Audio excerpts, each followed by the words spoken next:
Hey guys, here I am in Madrid.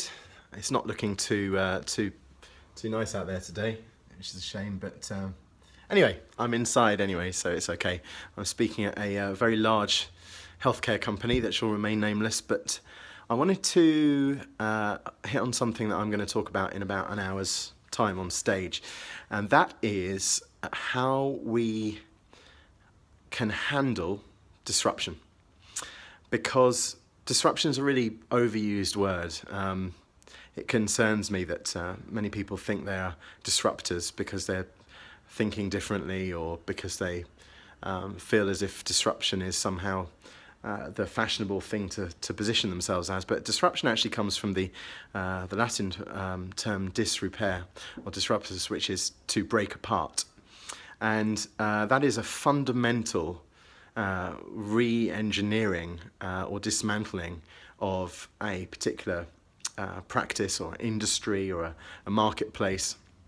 And so disruption is something that happens when, for instance, camera phones came along and wiped out traditional cameras, or when file sharing came along and digital music came along and wiped out a lot of the physical music market, like CDs and records.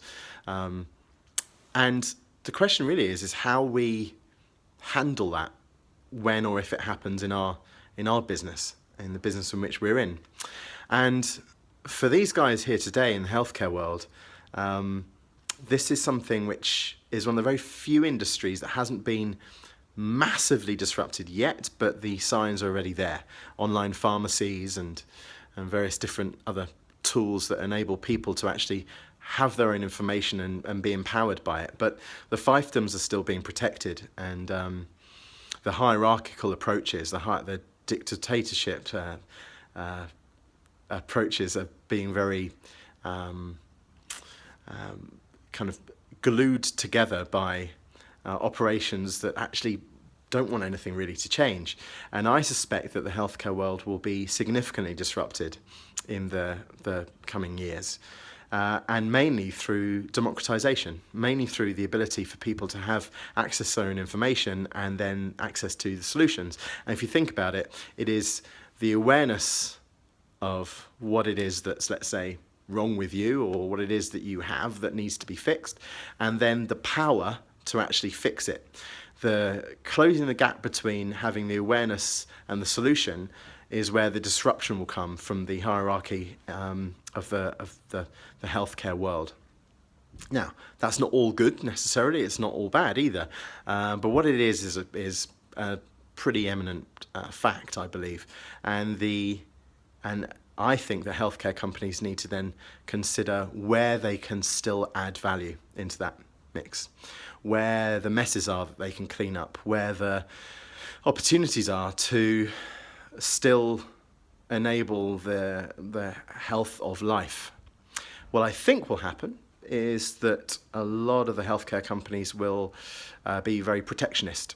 And I remember in the music industry, when I was the chairman of the British Music Industry Association, one of the decisions that was made by my committee was that, hey, we should sue the chief exec of the internet and stop file sharing. It's a weird situation that happens when people feel the rug being moved. They tend to cling onto the rug rather than think, well, hold on, how can I learn how to surf on it? Or actually, how can we find opportunity in the floor that's beneath the rug in the first place? So let's see. I have hope in the company that I'm speaking to today, and I will give it my best shot in illuminating them as to what their options are. And what they do next, however, is we will all see in the fullness of time.